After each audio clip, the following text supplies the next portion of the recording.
This is the Big Fish Cares Podcast. Big Fish Cares Podcast. And here's your host, Benny Fisher. So the guest I have today is an incredible female CEO, mom, entrepreneur, board member, investor, and mentor. 17 years ago, Tiffany Sauder founded Element 3, and ever since, her and her husband have been building their companies and their family on the exact same timeline.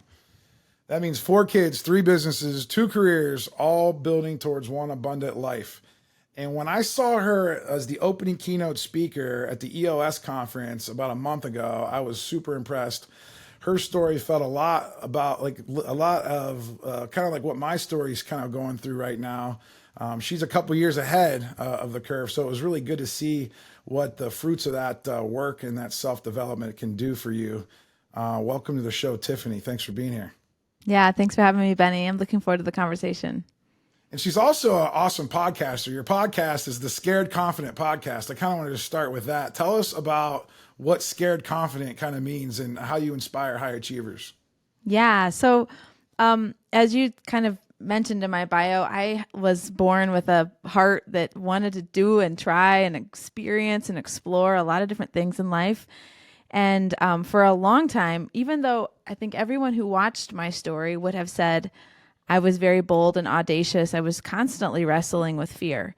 And this voice in my head that was saying, like, you don't deserve it, play small, what will people say or think if they like actually know the size of what you want to do and experience. And so I went on this journey a couple of years ago where I was like, I'm done with this once and for all. I had been handed my 4th daughter, and I think there was this sense of I didn't want for my kids, my girls, to live underneath a blanket of fear. And how was I not going to create an environment where they saw that in me if I didn't actually get out from underneath it? And so there was something about this realization I was going to be only a girl mom, and I wanted to create the strongest, most healthy version of myself for them. And so that was really the impetus. And so I was like, all right, I'm done. Like, how do I put my head in the lion's mouth and once and for all be done with this thing called fear? So the first part of the feed is me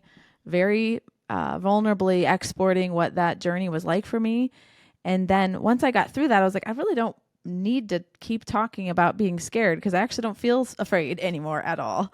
And so now I speak about what does it mean to live a life of and in a way that is sustainable, and what are the systems that you need to be able to do that well. Because I do want to be an amazing mom. I do want to be really proud of my marriage. I want to be the CEO of a growing company, not a lifestyle one. I want space to continue to like play and explore and be creative and take risk. And I want space to be able to help others through board work and mentorship. So like, that's a lot of stuff. How do you fit all that in one bag of life in a way that you don't burn out? And so it's exporting my own journey with that, the tools and hacks and tips and systems that I have put in place. I think my mind naturally solves in that way. And so I'm able to like, kind of like, oh, I can share this with people. And then talking to others who have been on a journey of, in my language, exploring and creating a life of and. So that's what the podcast is about. Well, that's awesome. And you are definitely a role model to, I'm sure, a lot of people. But you brought up fear a bunch of times, and I want to kind of dig a little bit deeper on that. Where do you think that fear came from that you had back in those early, a few years ago when you were kind of living like that? I think some of it, I mean, our childhood informs us all. And I didn't live in a home. My dad actually was quite a risk taker, an entrepreneur, and did a lot of different things. But I grew up in a very small town where I didn't see, and my mom stayed at home with us. She is an amazing mom. She's so creative and so talented, but she did not have a professional job outside of the home. My grandmothers were both stay-at-home moms. My aunts were all stay-at-home moms. I lived in a world where that's what it looked like, was women stayed home and their primary purpose was to raise their families. And I was born with this like just sense that I was going to have a career. I remember being a little girl like sitting at the mall or in an airport and like watching these women who were like dressed really fancy and they were walking really fast and this like sense of purpose in their stride. I loved that energy. I was like mesmerized with what that looked like and felt like I just loved it. And so I think that those were early signs to me that there was going to be this fast-paced existence for me my whole life because it's just what I love. And the ingredients for me in that fast-paced life, it will look different for people, is one of those is having a career. And I think my mom never said, she's always been very supportive of my journey. Nobody ever said to me like, Tiffany, you can't do these things. I just think I felt like, what will they say? Where will I belong if I say that I want all these things? And nobody ever said I wouldn't be like belong or that I wouldn't fit. It wasn't the behavior. I think it was just more what I inferred. I've always loved the spotlight. I've always loved pressure. I've always loved risk and competition. And my, field of sport is not athletics, where I think sometimes it's like more easy to be like, oh yeah, they're really competitive. It's like, no, I am like in life. And I felt like I needed to hide that for a long time. And I think I've learned to accept those things about myself, to be proud about those things about myself, to know that those talents have purpose in the life that I've designed and that I should own those with a lot of intentionality. But it was a journey to get there for sure. So, and I look back, so when I was a kid, a lot of people did actually tell me that, they weren't very supportive, right? They kind of like, teachers would be like, oh, you can't, because I'd always have so many ideas, right? And I would actually vocalize those. Did you vocalize your dreams and like things, or did you kind of internalize those? No, I just like got to work. I would just do stuff. But I wouldn't tell people. So like even as a kid, you would just kind of like just start doing stuff, and your mom was like, okay, cool, like just go ahead and flap your wings. Yeah, I mean, I think they would let me do things, but I sense this in you too, Benny. Like your brain is firing all the time. All the time. And so I was joking. I'm not involved in anything I'm not in charge of. And one of my colleagues was like, is that possible for you? And I was like, I just see things that are broken that need to be fixed. And then I just like get involved, and then I get more involved, and then I'm accountable. And so then they give me more. And so I just, I have a hard time just being a participant. So anyways, I don't know if that answers your question, but now that you're like, this awesome CEO and you're probably delegated a lot of responsibility, do you feel now at this point in your career, it's almost like you're leading from the front and you're like going through, unknown things and innovating, but like, it's almost like we have to support now our people, right? And we have to kind of like, it's almost like a different type of support, right? Yeah, it is. I am not in the trenches of support. I'm not good at that. I think my job is to like be in the jungle with a machete. And so I'm like best when I'm like, hey, they feel me disappear for like, I don't know, 5 days to 3 weeks. And I'm just like meeting people, assembling the world, getting inputs, going to stuff. And then I'll come back and be like, I like learned something. And I bring it back to the org. So that's more the way I mean, I have one direct report in all the things I'm involved with. Right. That's all we can. You got one throat to choke. That's all. That's all. Yeah. That's all we can handle. And his job is to manage me, honestly. Right. Yes. Oh my gosh.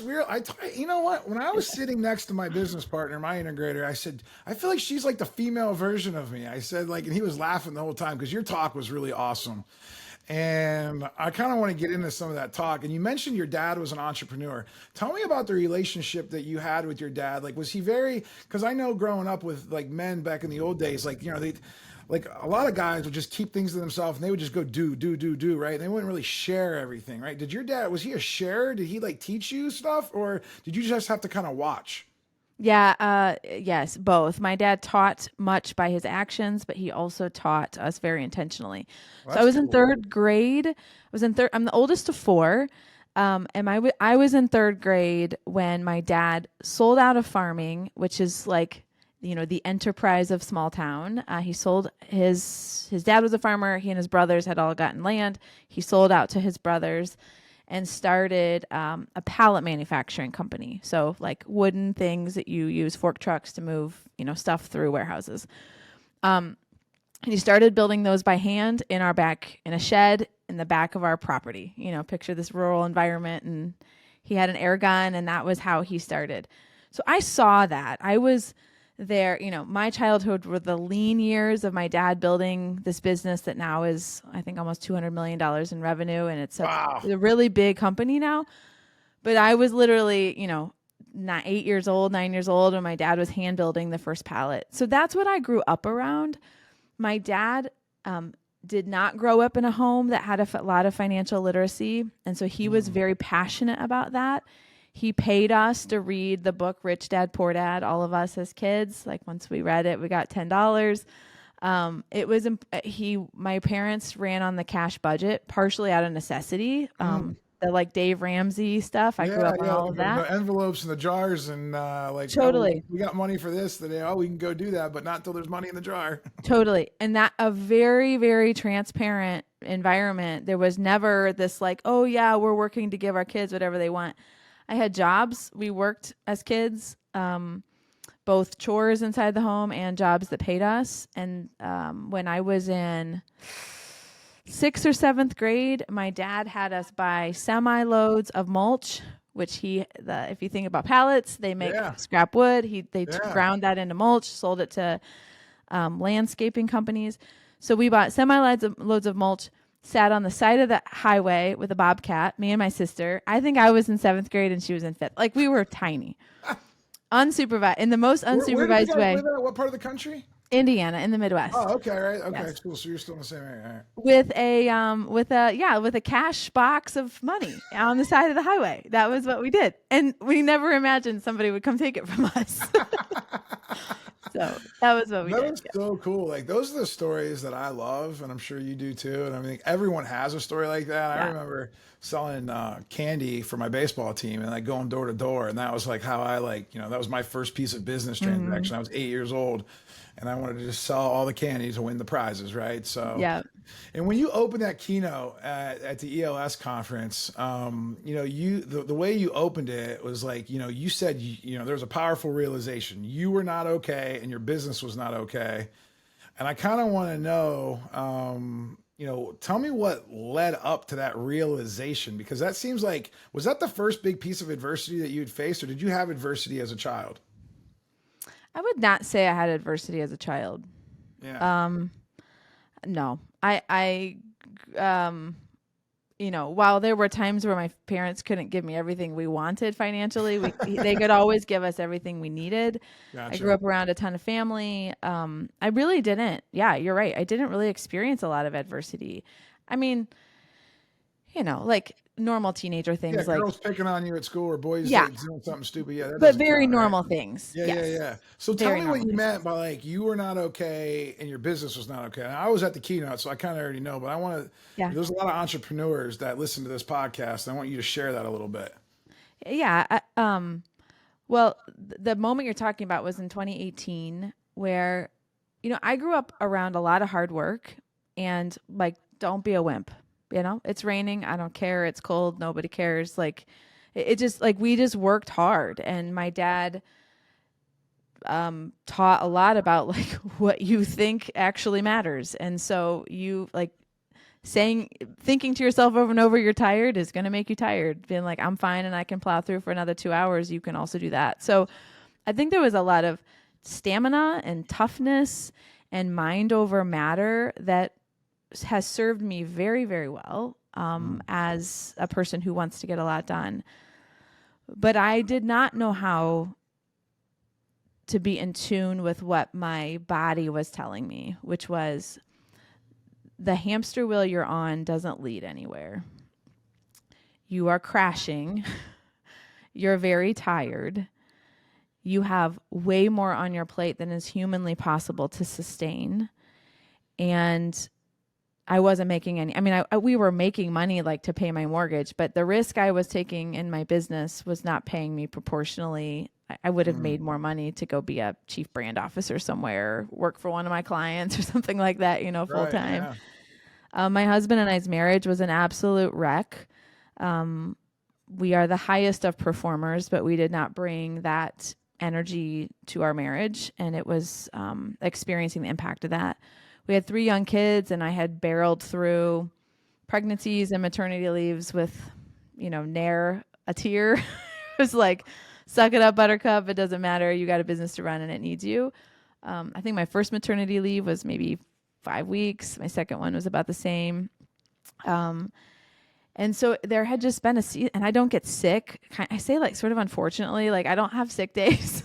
Right. You just keep on plowing through. I had run so hard for, 13 years. I had these 3 babies. My husband had built a company and then went and got a great big job. And it was just too much. And I had never said the words out loud to myself ever that I am not okay. And I didn't know what to do if I wasn't okay.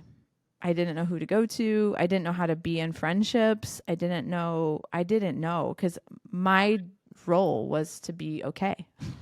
How do you get to a place what was that moment in time that like you figured out like that you weren't okay and it was okay to say that you weren't okay? Because like that's a tough thing for a CEO, a leader, a strong person like yourself to be able to get to. I know that it took me a lot of therapy and a lot of soul searching to be able to get to that place. But what was it for you? I think I was so tired that I, for that moment, wasn't armored up. And it just like leaked out of me. Like it wasn't like I was like, oh, I have the strength to say this to myself. It was like, I am not okay. Like Who was there the is first person that you told? That's a good question. I don't know that I told anybody. That's common too. And it was actually, no, that's not true. Yeah, it is common, very common. Because we're tough. We don't want anybody to know that we're like, it's like, yeah. Well, and a lot of the relationships that you're in, you have plumbed such that they have problems and you don't, and so it becomes this like self-fulfilling prophecy. I told my husband, but more not because we were at a place where I like trusted him intimately with my life, because our marriage was breaking too. But I was like, when I was saying we need to go to counseling, I was like, I am not okay. And this visual that was playing out in my mind was I was grieving on center stage. Every single day, my job was to play the lead role in whatever was happening. And I needed to keep going through all the motions of being the performer. But inside, I was gutted. And I was like yelling, like, I am not okay. And I'm being forced to grieve my marriage, to grieve what is happening on center stage. I have got to go away somewhere. So we went to a marriage retreat where we were there for 3 or 4 days. There's like cell phones don't work. We laughed when we pulled up. It felt like we were like going to juvie or something. Is your husband very similar personality? Very like, high, is he like a high D, high I kind of person? Yes. He's a DC. Oh, he's a DC. Oh, so he's an organized. Okay. Gotcha. So he has no I, which is hilarious. Not no I, but yeah, he's not very extroverted. He is very extroverted. He went to Princeton. He played football. He's almost like a military type of person though, like very disciplined, very like naturally very disciplined, very organized. I know DCs are where you want to run sales organizations. They're my favorite people. Oh, my favorite people too. Yes, we need DCs in our life. They get things done.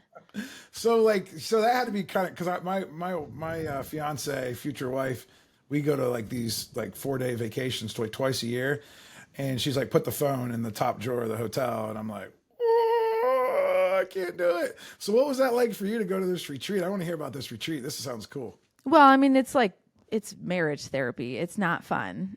Well, I know, but it's fun. It was freeing. It was helpful. It was all of those things, but fun is not one of the words I would use.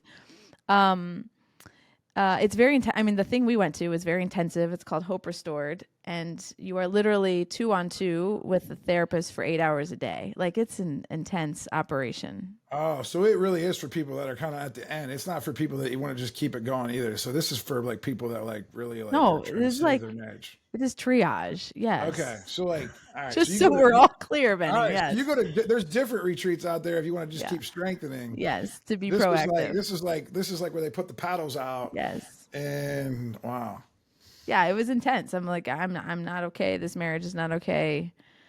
And we have to figure out. And I think the scariest part when you admit I'm not okay is you can't be your own guide anymore. And so, Did your husband admit anything too, or like was he still like kind of not? oh knowing no, what happening? he was amazing.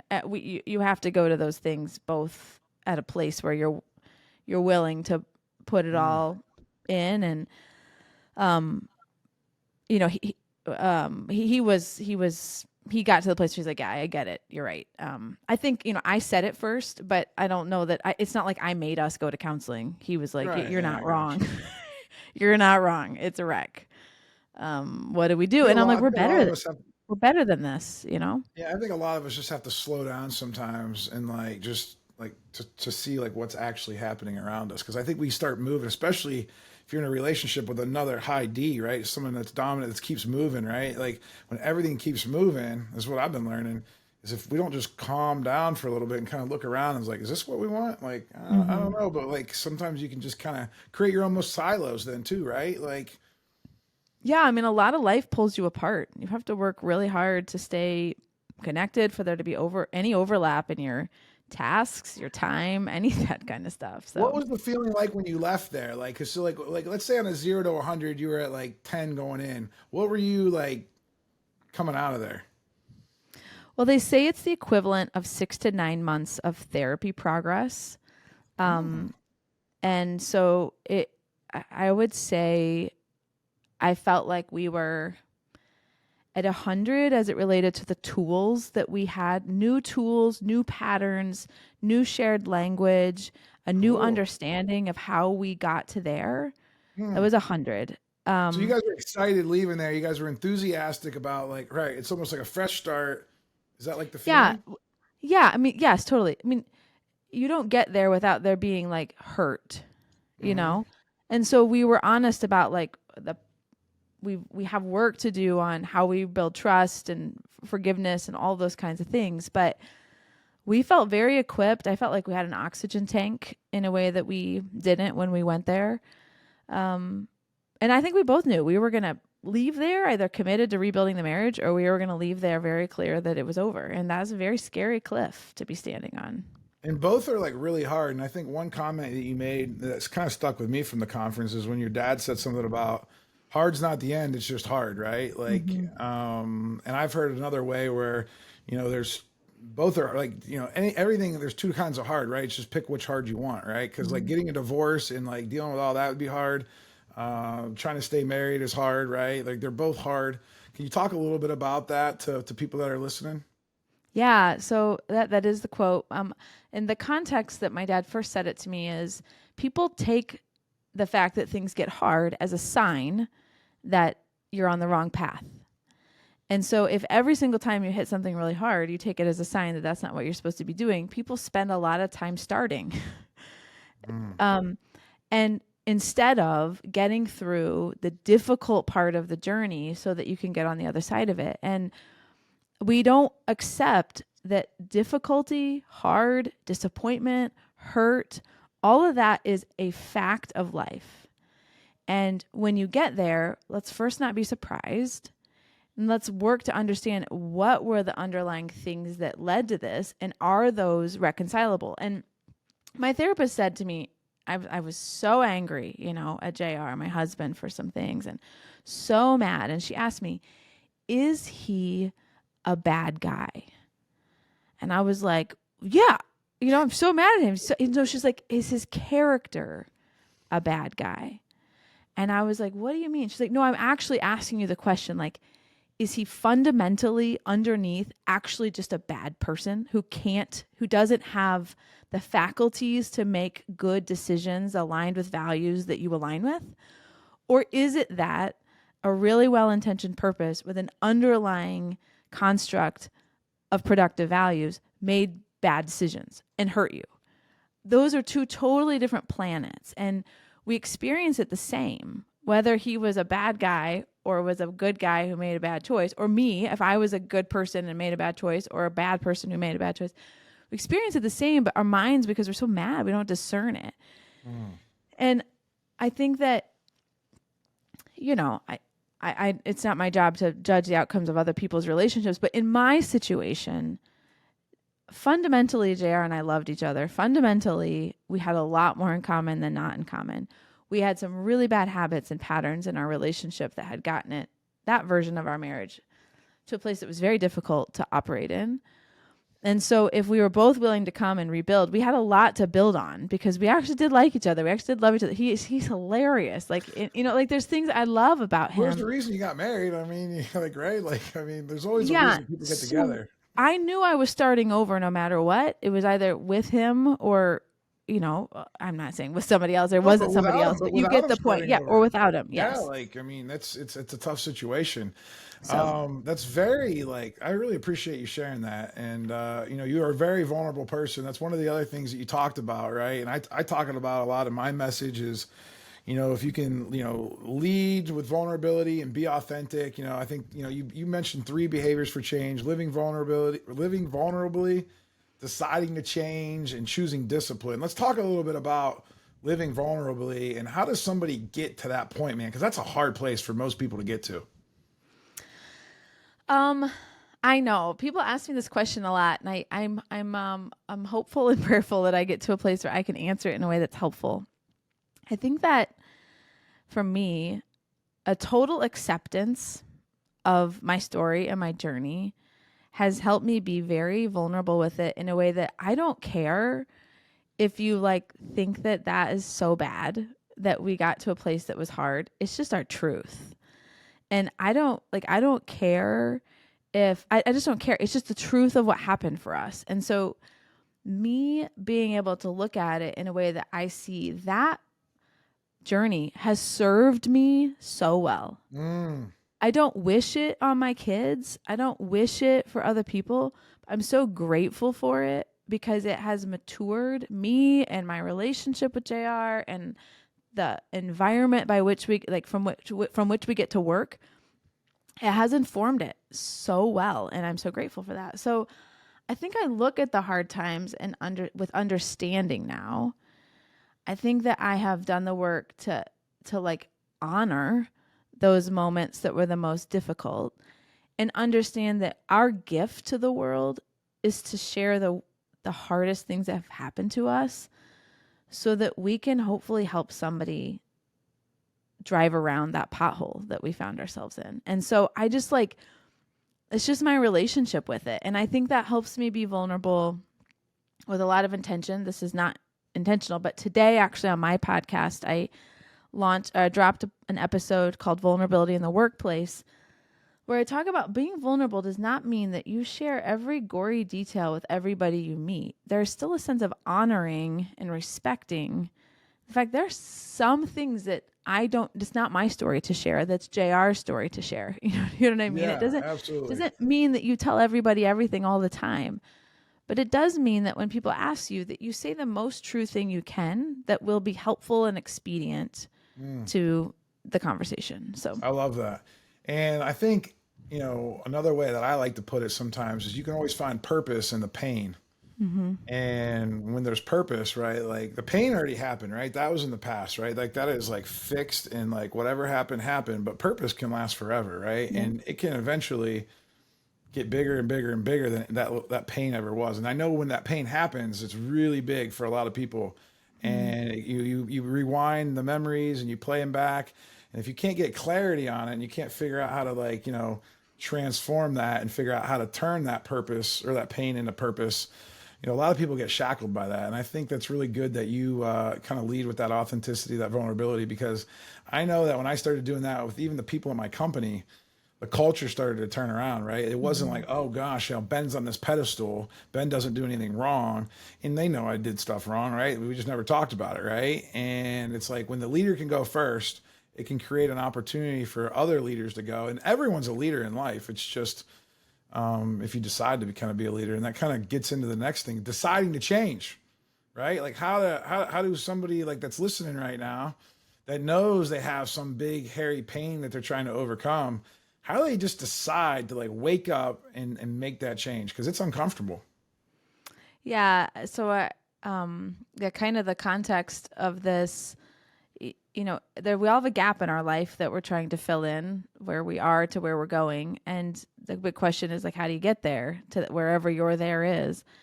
And my formula, as Benny's kind of leading us through this, is first you've got to be vulnerable about where you are, and you have to look at the truth of the things that suck, the mistakes you've made, the things that are assets. Like you've got to, and even my fear journey was about me understanding what are the assets of me. Like I have to be vulnerable to myself, not just in the things that are hard and that are mistakes and things that I'm not naturally good at, but also understanding who I am and what I'm gifted to do and the purpose I think God has placed in my life. So first it's vulnerable, and then it's deciding to decide. And as I observe adults, as I observe people in business, as I observe, people who say they are in a place of change, you can tell very quickly how committed they are to the thing that they have either decided or pretended to decide based on the way that they talk about that. And an example, I had a young woman on my podcast, and she was telling me, I said, "You look so healthy and vibrant. Like, I'm so excited for you." And she said, "Thanks." She told the story on my podcast, so I know I'm not betraying her trust here. She said, "I saw a photograph of myself and I started bawling." And she said, there's no way that's who I am. There's no way. That doesn't match how I feel, how I thought I'd be. Like, are you kidding? She's like, I just started bawling. And she said, in that moment, I just knew I was going to change it. And you can feel the level of intentionality in that decision by how she got to, she's like, I decided. And you know what? No amount of sick kids, early meetings, late nights, running there's nothing that stood in the way of her saying, this is changing for me. And the quality of our decisions matter. And we make a lot of wishes, we make a lot of directional nods towards, but as adults, like, we are accountable for our time, our faculty. Like, what gets our attention is our choice. We don't have something lording over us. And so why do we not take command of that? And so I just encourage people, if you want to create change in your life, pay attention to the words you say when you talk about a decision you've made. And is it actually like, no, come hell or high water, this is happening for me? Or is it a directional nod towards something that you're trying on for size? So you mentioned, I heard you mention God in there. How important do you think God is in being able to fill that gap? Well, I think I'm a person of faith. And so, I have a perspective on that I know not everybody shares. I believe the Bible is true, that we're created in God's image, and until we accept and understand that we're always going to feel a gap in our lives. And so, yeah, that's the truth of my life for sure. Benny, it sounds like that's the same for you. That's the truth of my life. It was good because, like, when people hear a lot of people get up on stage, right? They talk about this transformation, and, I don't know everybody's, beliefs and their relationships with Jesus and God, but I know in my own life that without that relationship with Jesus, that it almost makes it, I don't want to say easier, but like it really it's really the secret. I mean, for me, that's the secret sauce, to be able to, like, to basically live a life that's, like, untethered, and you feel like that you can close that gap, right? Because we all feel that hole, right? That's like, that's just, we're all born with that sin nature. And I think that that gap is there on purpose. And I think that we all need a little bit more God and Jesus, but we'll keep moving because I know that isn't for everybody. Yeah, my totally. podcast, guess what? I'm happy to sit there. I love it. Yeah. We could talk about that on my podcast. I can tell you that. So I love that, Benny. What's the last part? Like, so once you make the change, right? Choosing discipline, right? Like, how do you, because there's a lot of people, right? There's fad diets out there. Oh, we go through marriage counseling and we go right back to, like, back to the old way. How do you keep doing it, right? How do you choose discipline? Yeah, and this is a really acute topic for me because I'm very naturally undisciplined. Me too. So I need some advice. And it's a place that caused a lot of friction for my husband and I. Yeah, people who are very creative and spontaneous and have more ideas than the world can hold. Like there's a genius that comes with that modus operandi. And then there's also a liability that is like, you have to be able to be consistent. You have to be able to participate in things that happen incrementally over time where nothing ever happens. And so some of it is a maturity and understanding that, which I think life has taught you some of that, Benny, too. 41 years old. I'm finally just over the last 3 years, I'm finally just starting to figure that out. And Yeah. I always grew up thinking I was so inconsistent. I remember going to a Tony Robbins Unleash the Power, and he's like, "What's the one thing that's been holding you back?" Well, it's like everyone keeps telling me how inconsistent I am, and it's like I started to believe it. And then because of my ADHD, right, like that's a very that's a thing. And so I just kept programming myself subconsciously, didn't even know it, and I would keep doing things that were inconsistent, even though deep down in my heart, I always wanted, like, I craved that consistency in relationships, right? I craved, wanting to be consistent and wanting to be disciplined. And now with some framework, some structure, a little bit of light, I call it light structure, right? That's why I love EOS. I think that's why you love EOS. It's simple enough to understand. And it's like, there's some guardrails, and we like have been learning how to say no, but in a good way, not in just a way that like makes us feel bad. And I think a lot of people that are like us, I think I can say that now. Yeah. We say yes, yes, yes, yes, yes early on in our life because we want to try all these things, right? We want to be the free spirit. We want to be creative. We don't want to hurt anybody. We want to please everyone.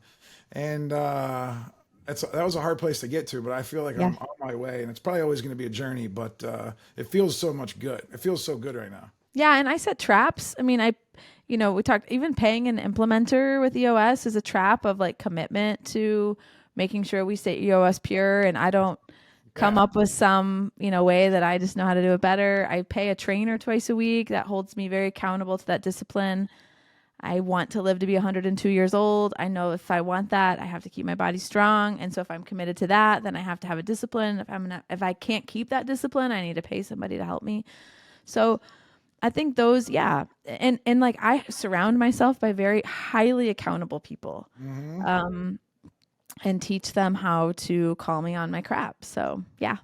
That's one of the hardest things I've been learning is that, like, because of my personality, and I don't know if yours is like this too, it sounds like it may be, it's like people are sometimes like, we came across sometimes in our older life that we were not approachable. And like, I'm learning, like, it's like, how do I change that with the people that have been in my life for the last 3 to 5 years, 10 years? Because like I used to come across like, like bigger and stronger. And it's like, no, like I'm just like this little 7-year-old little boy that just like wants to hug. Like, and, like I'm just a teddy bear, but like everyone's like, no, you got like demanding eyes and like you're very like dominating. And it's like, no, I'm not. Please, no, I'm not. Well, I'll speak to that real quickly. I teach people how to work with me. I say like, look, this is the way you're going to experience me. I'm a DI. I bring a lot of energy and certainty to absolutely everything I say, even the most uncertain thing I say with an enormous amount of conviction. Yep. And so you need permission to be able to ask me questions. I will be irritated with those questions. And please don't take that as a sign that you shouldn't ask them. I just need a thimbleful of information on any one topic to make a $10 million decision. So your questions help de-risk things. I just don't like them. But that doesn't make it an unproductive part of the process. And so I just like teach them. This is how you work with me.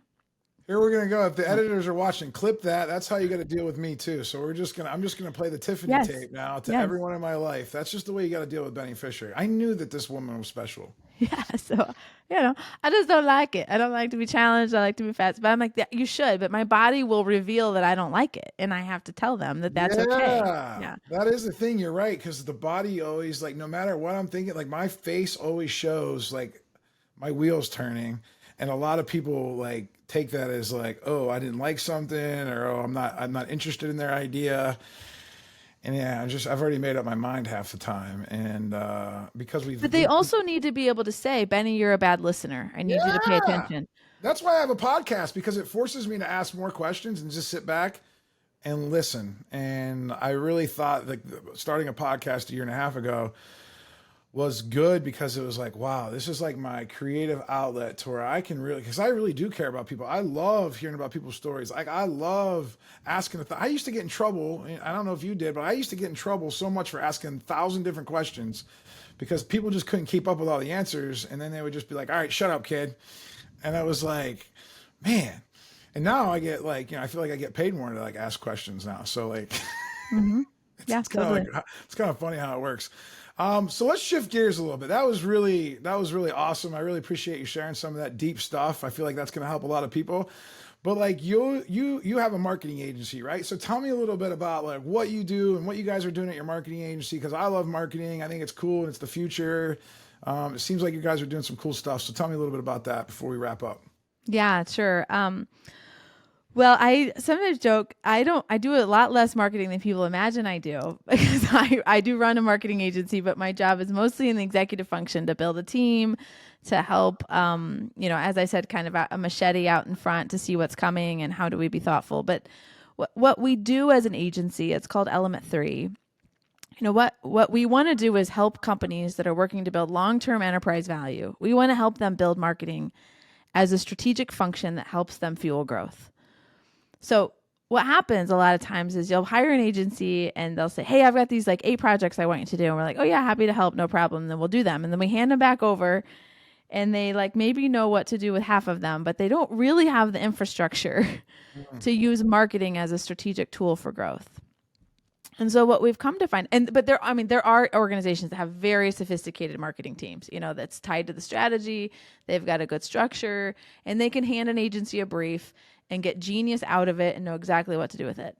And then you also have on the other end of the spectrum, you have businesses that I'll say are unsophisticated by choice. Marketing doesn't need to be part of their There's sales and operations companies. Yeah. Yeah. And even some of the businesses you're in, highly relational and referral based, don't necessarily have to create this big marketing muscle to help them grow and to help them be strong. And then usually there's this inflection point of change. An acquisition, a new market that they want to enter, a product launch, could be new leadership, could be private equity comes in and buys you, where there's an inflection point where suddenly this unsophisticated by choice no longer works.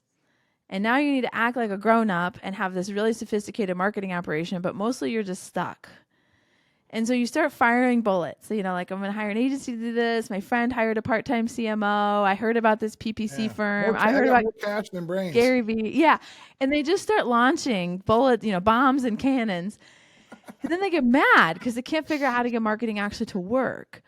So we walk alongside companies, and the words we use is we professionalize marketing. We help them not only get marketing done, which is like the tip of the iceberg, but we help them build the strategy that helps connect to the business strategy. We help them define what's the structure of what your internal team should look like write the job description and help you actually hire them. What should your tech stack look like? How should that be set up? What scorecard items on your EOS scorecard should actually be there? And how do you know that those are leading or lagging indicators to support where, like all that kind of stuff. And our goal is actually for our clients to own the marketing function ultimately and not create this place where you have to have us in your life for the rest of the day. Right? Yeah. I was actually good. Yes. So that's what the agency does. And that's what the agency does. Yeah, no, that's cool. I assume that. I just wanted to make sure since I had you on the show because, I kind of nerd out with marketing. I was actually on a call with Gary Vee the other day, and he told me we asked him like, "Hey, what was the biggest failure over the last 90 days?" And he said he lost an 8-figure contract to Ford, and because one of his executives left, and they wanted to follow the executive that was on Vayner, and he said that was tough because we might have to lay off the people. I might have to go out and try to find some new clients to be able to support our people. And he said, but the one thing that I took away from that is that, and this is what about integrity with marketing agencies, because there's a lot of bad marketing agencies out there. But he's spending the next 8 to 12 weeks, his team at Vayner is actually handing off the transfer of power, right? The peaceful transfer of power, kind of like you're supposed to do with one president to the other. I know the last time it didn't really happen that well at the White House, but you're supposed to peacefully transfer the power. And if your marketing agency is holding you hostage, Yeah. it's really time to like call someone like Tiffany to like see how she can help you. Like, her company can help you kind of work through that, because like you got to own your own keys to like the kingdom, right? Because like marketing is scary and it's a vast, abundant world. It's always changing. That's why we love it, right? Because it's always just changing and it's always adapting and growing. And I feel like that's why I love it so much. So Totally. Yeah. I really appreciate you being here. There's 5 questions I ask every guest. Okay. Imagine you're on an island. There's nobody left on the planet. It's just you and it's like you're in Castaway. Okay. What book are you going to take with you to that island? Oh, probably the Bible. All right. I love that answer. All right. What movie are you going to take with you? Good Will Hunting. All right. I like that, man. You are. What restaurant are you going to build on your island that you could eat at every day? Oh,